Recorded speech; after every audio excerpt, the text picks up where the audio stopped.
Constructing your life is about much more than just building a bank account.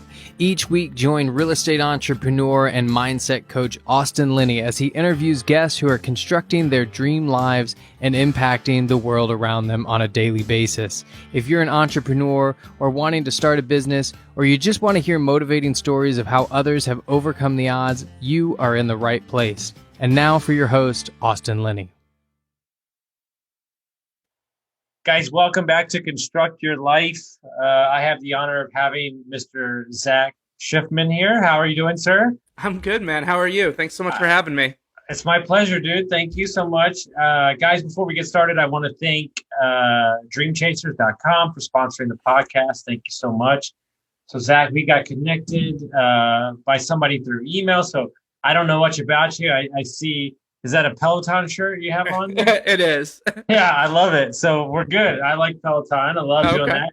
So, what I like to do with my audience is kind of let them tell their story, and we'll kind of get going from there and see where it goes. Sure.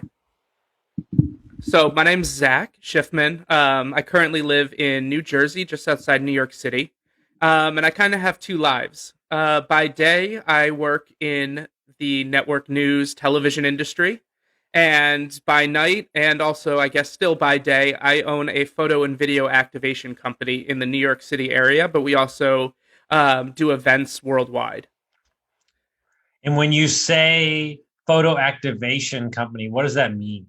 So in layman's terms, like photo booths that you would see at a wedding or a party, but we focus more on the corporate sector, brand activations, and product launches, PR events, those kind of things. And we do a lot more than just photos. We do 360 video, we do animated GIFs and immersive green screens. Anything you can imagine, we can create. Sure. And that's why we don't like to call ourselves photo booths too much. Well, see, now I'm intrigued because people have told me I need my own GIFs. So I think I might have to. So you could do stuff like that. Is that what you're saying for people's brand? I love that. Definitely. So what got you into that business? Did you see a need for it? Was it an up-and-coming market? Yeah, it's an interesting story. So I got into TV early on in high school. I went to Emerson College in Boston and kind of thought my whole life was going to be TV production. I fell in love with it. Spent every waking extra minute at college in the TV studios, directing TV shows, working the TV station, internships, all over the place. And I had this realization, I think my sophomore year, that what happens if I decide TV's not for me? And I changed my major and I created my own. And I made it a dual major in TV production and entertainment marketing. I always loved marketing and brands. I used to go to focus groups all the time during college for extra money. And I just, that stuff fascinated me too. And I wanted that backup plan. So I went that route. Out of college, I took a job at ESPN. Some would call it a dream job. I was living in the middle of Connecticut, making under 30 grand a year. And it wasn't really a dream job for me. I'm not a huge sports guy. TV production wise, it was awesome. It was like a great way to get my foot in the door. And I loved it. For the most part, but it was hard to pay the bills and just enjoy life at the same time. And around that same time when I started, I went to a wedding in Las Vegas. It was my cousin's wedding, and he had a photo booth there, and it was a photographer who just took photos with a nice lighting setup, and you could share them, and you got prints instantly on the spot. And I had never seen it before. I hadn't been to a lot of weddings, and I said to myself, this is something I think I could do. I'd always been a photographer, always had a DSLR camera attached to my hip just for fun, loved to take photos. And I kind of let that sit on the back burner. Like a year or so went by, my grandmother passed away, left some inheritance, used that to pay off all my student loans. And I had like $2,000-$3,000 left over. And I said, well, let me do something for me. And I said, you know what, let's pursue this photography business. And I thought, hey, I'll be a wedding photographer. Tried that, did 2 weddings, nearly missed the first kiss, out of focus shots, realized this is like the most stressful thing you could ever do. Like, no, I'm done. And I was like, you know what, let's try the photo booth thing. And I got paired off with Groupon, did like the deal of the day back when Groupon was one deal per day, launched my business for a few $100s an event, got a crazy amount of leads, used that money to front the rest of the capital I needed for a printer and the rest of my equipment. And then it kind of just took off. Mm-hmm. And from there, my schedule in TV was all over the place. Like, I didn't know what I was working 2 weeks out. It could have been nights, it could have been weekends. So it was hard to book events, unless I wanted to take holidays and vacation time out of my allotment. And I got very lucky where one of the talent at ESPN she left the company to go to NBC Sports. And she took the director that was working on her ESPN show with her. With her. And then he took me. He called me up and said, "Hey, do you want to come to New York?" And I said, "Not really. I never really liked New York. I thought it was a back step in my career. I had just been promoted at ESPN, and he wanted me to do my prior job." And he said, "Just hear them out." And the guy called, gave me a number that was in the six figures, and I said, "All right, I will move to New York." So I packed up, and within 2 weeks, I moved to Southern Connecticut, right outside New York City in Fairfield County. And, I was working a 9-to-5 job now in the TV world. It was really like 10 to 3. Mm-hmm. That evolved. I ended up becoming a regular at the Today Show with early morning hours, 4:30 to 11. And it really let my business just explode because I had my afternoons, I had my nights, I had my weekends, and I just went full force. And being in the New York market, it grew. Every year we grew, and now we're a mainstay. I have staff under me. We're growing. We activate in all different cities. We travel, and it's from what my side hustle became is now my main hustle. I almost call TV my side hustle now, but I love it. It's a crazy life, but I'm here for it. I love every waking minute of it. And so you still have your TV job, correct? Yeah, so I was working full-time freelance for the Today Show Monday through Friday up until COVID hit. Okay. Once COVID hit, I didn't work in TV for about 8 months, picked up some side work here and there. Now I'm slowly back into it. I work every other week. But it's like a ghost town. It's just a different world now, with social distancing and skeleton crews and whatnot. And it also killed the event industry. Yeah. So I'm curious about that. Yeah. Has that came back? Or are you still kind of reeling from that? We're reeling for sure. Okay. It was this week last year that I started getting all the emails from big clients like, "Hey, Coachella's off. Hey, the Kids' Choice Awards is off." All these like awesome events creatively. Yeah. I didn't even care about the money. Like creatively, we were doing some awesome things. We were going to the Masters for a week and working with Topgolf on their launch down in Augusta. Like things I was just excited to do. And then every event was canceled. We ended up pivoting to virtual events, and we create virtual photo booths. They're web-based, fully branded for brands. And at first I was like, I don't know. I don't know if this will be a thing. And a year later, I get, 5-10 leads a day. And I'm busier than ever, but I'm not leaving my couch. So I'm interested in that. We own an Airbnb management company, and I've been in that space forever. So you can imagine what COVID did to that business too. Yeah, for real. My friends. And so, but what I've found is that the art of a true CEO, entrepreneur, leader of a company is to pivot. And maybe in the first week or month, we don't know what that looks like. Right. But, one of my mentors told me something that was very important about COVID. This is probably a couple months ago. He said, listen, everything that's happening now in technology with Zoom meetings and everything was already coming. And so COVID basically just sped everything up 10 years. Yeah. And so what do you think it was about your personality that you were able to find? And yes, you still want to do the live events, but what do you think was able to find kind of a different avenue to keep your company going?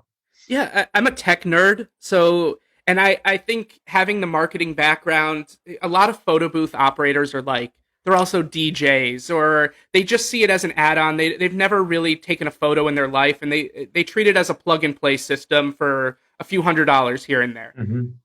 I'm not a jack of all trades. I focus on one thing and I like to do it well. So I focus that energy into this virtual space. And, I know a little bit about HTML and coding, but not enough. So I got developers on my side, and I started with some turnkey systems, and then I sort of evolved that into our own. And now, we have companies that come at us and say, like, hey, we want to try to do XYZ for our employees internally. And we said, yeah, lay it all out and we'll code it and create it for you. And now it's like we had a client today that realized they could use this virtual photo booth as a registration system for an online event that they have coming up. Like, oh, we can aggregate photos of all the attendees and make them register this way. We always have an issue getting them to submit by email, so we'll force them this way. And I anything I can do to problem solve. It doesn't have to be a photo booth. It could be as simple as a website where you talk about what your company's goals are going to be for the year, and you take a photo along with it to brand it. We're doing that with Ford right now, a huge internal campaign. They're launching a whole thing called The Plan, and it's like, what's your commitment to Ford's plan moving forward? And we're creating a full intranet website for them that all their employees will log on and talk about their commitments. This is so intriguing to me because they classify me as the out of the box guy. I like to think a little crazy. We're putting on our third event in Nashville in May. Cool. Bunch of investors, bunch of speakers and stuff, and it's just interesting because we as a society are moving to video, moving to this thing, and the question is there's 9 bajillion, social media accounts. There's 9 bajillion YouTube videos. How do you get somebody's attention? And so from your point of view, just as what your company does, what have you seen for anybody that's listening out there? If they're trying to stand out from the crowd, what have you seen that works that you've had, basically success in? Are you talking in the COVID world or just in general? Just in general, the things that you've seen over in your company in time, in the space. That's sort of like the core competency of what we do. We try to think outside the box and create unique experiences that make people want to promote brands. So, you come to me and say, hey, we have this brand. I mean, it could be a real estate company. It could be as simple as that. And you say, we're doing an open house and we want something fun for our guests. I mean, it doesn't have to be Ford. It doesn't have to be Coca-Cola. It could be a tiny local office. And we can come in and create an interactive photo booth, or we can create, do 360 slow-mo video with people throwing confetti everywhere. And the goal is that it doesn't matter that the logo and the branding's on that output video, that the guest loves the video so much that they're just organically want to put that on Instagram right away. Yes. They don't care that they're promoting you for free. If you think back to the dawn of Instagram, everyone was like, ooh, hashtags. And let's hashtag everything. Hashtag Coca-Cola, hashtag AMC, like whatever. People just did it because it was the thing. And then influencers came along and people started realizing I can get paid for this. And now nobody wants to post stuff for free. No one's going to hashtag and tag your brand without an incentive. So we try to make it more organic where they don't even think that way. They just think, oh, this is so creative and cool. Like, I need my followers to see this. Or we gamify it and we say, post with the hashtag XYZ and you're entered to win ABC prize. And we gamify it that way to push engagement. Dude, it's interesting. I actually, as you're speaking, I have 2 guys I have to introduce you to. Right now, as soon as we get done with this, I'm so pumped for you to meet them because you're going to go off on some other world.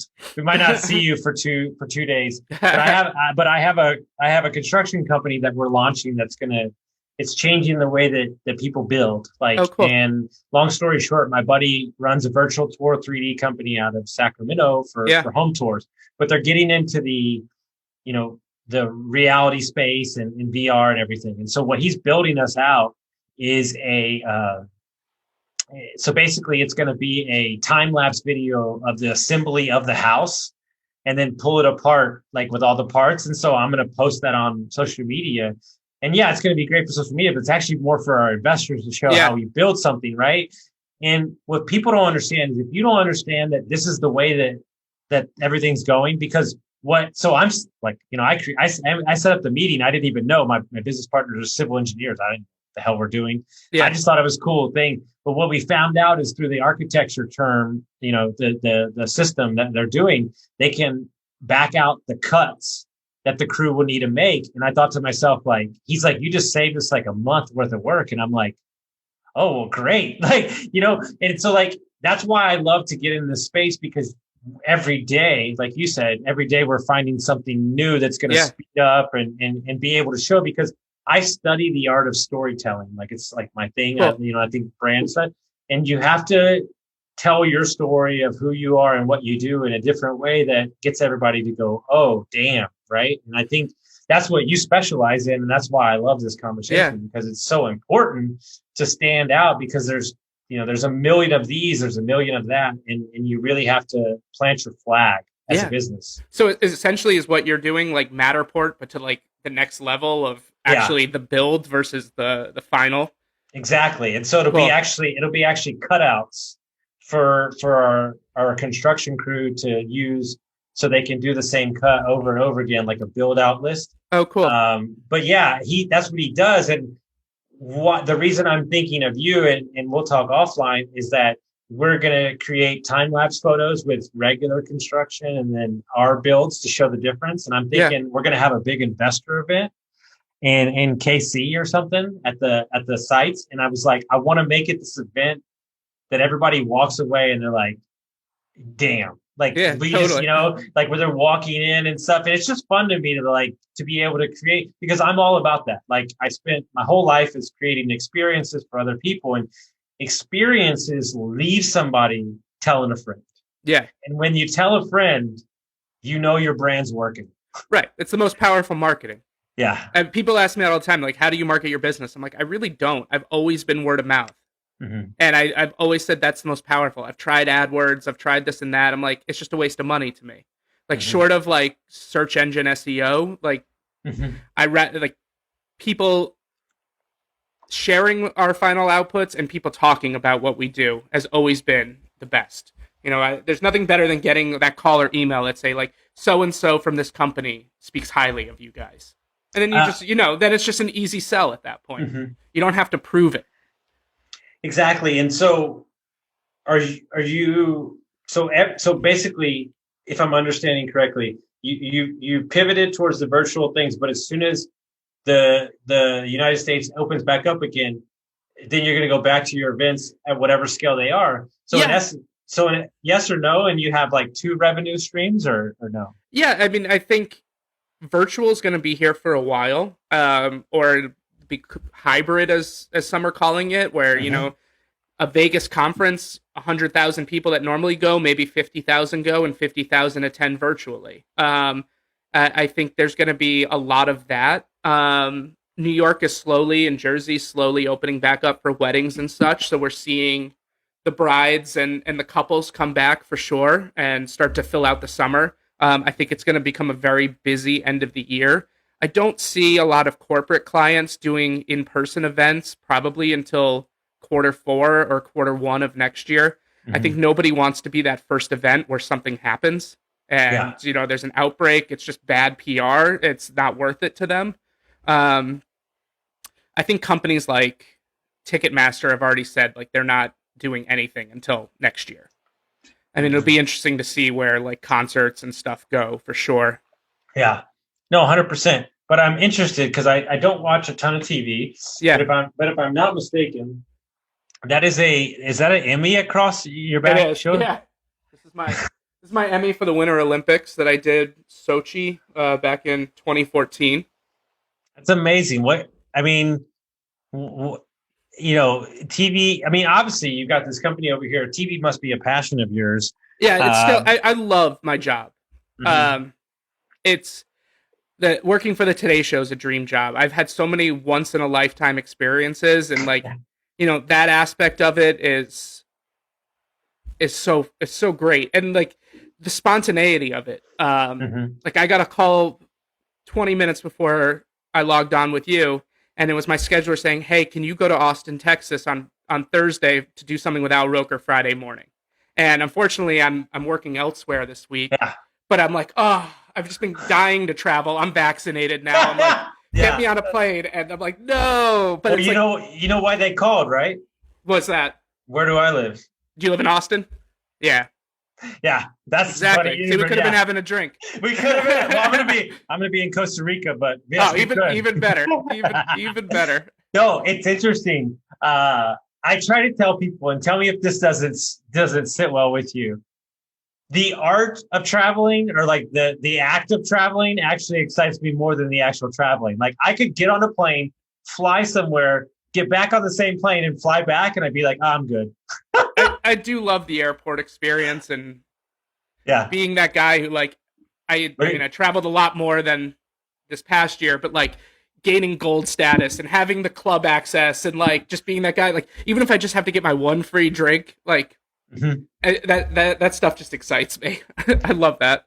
So what have you taken from, because I think that like I've wrapped my personal brand is like I'm a guy that travels. Like we're about to build a van that I can live in because one of my coaching clients does that for a living, and then we're going to travel around the United States, right? It seems like what everybody's doing this year. Yeah, it's all I see on TikTok. Yeah, and then we're thinking about moving to Colombia, like cool. Like all that stuff.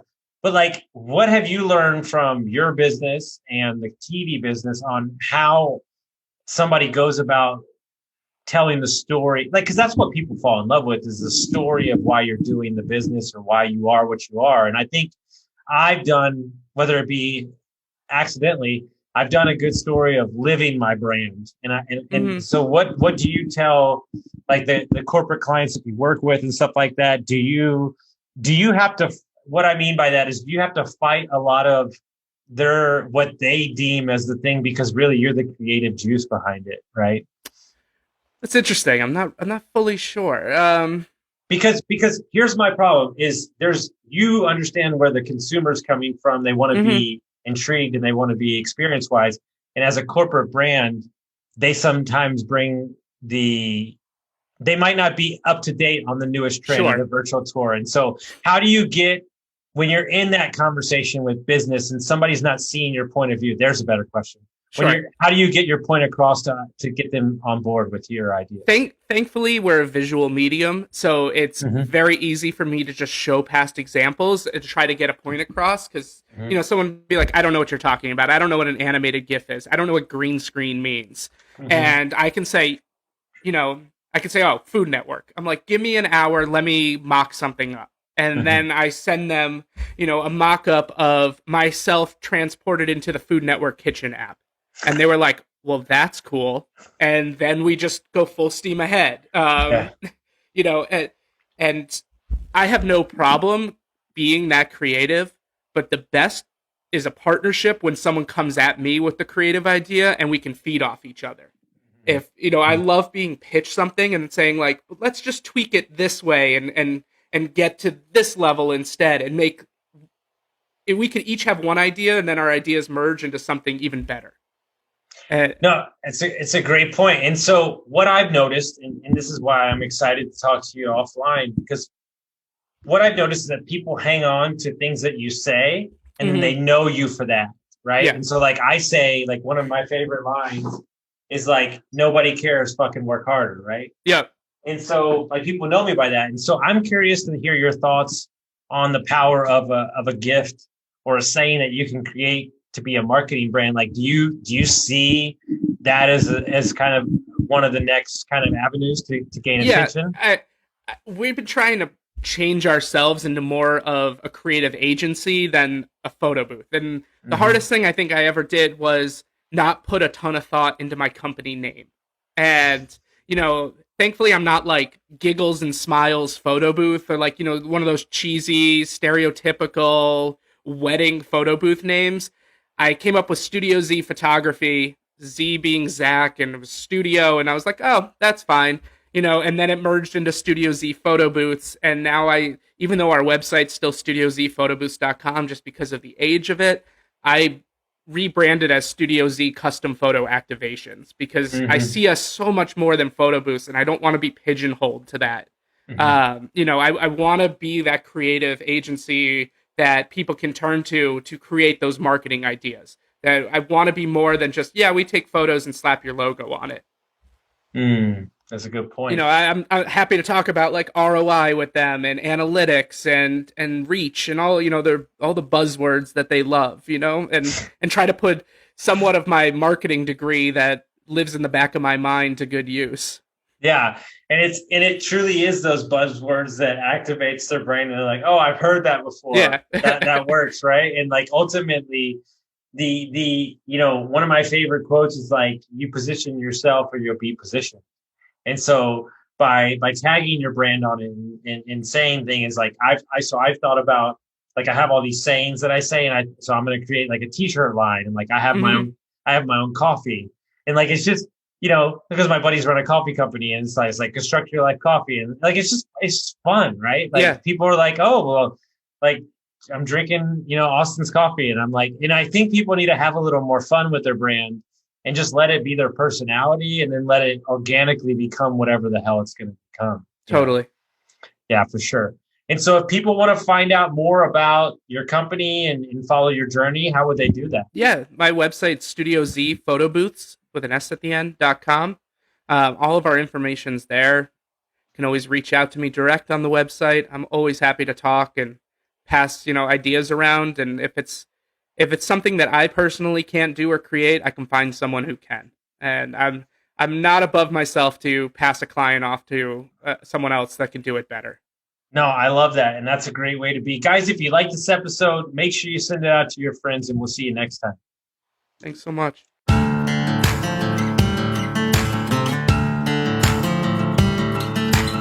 Thank you for listening to Construct Your Life with Austin Linney. If you enjoyed this episode, be sure to rate, review, subscribe, and pay it forward by sharing with a friend. Most importantly, take this opportunity to start constructing your life by taking immediate action on what you learned. For show notes, resources, and more information on one-on-one coaching with Austin, visit constructyourlifepodcast.com.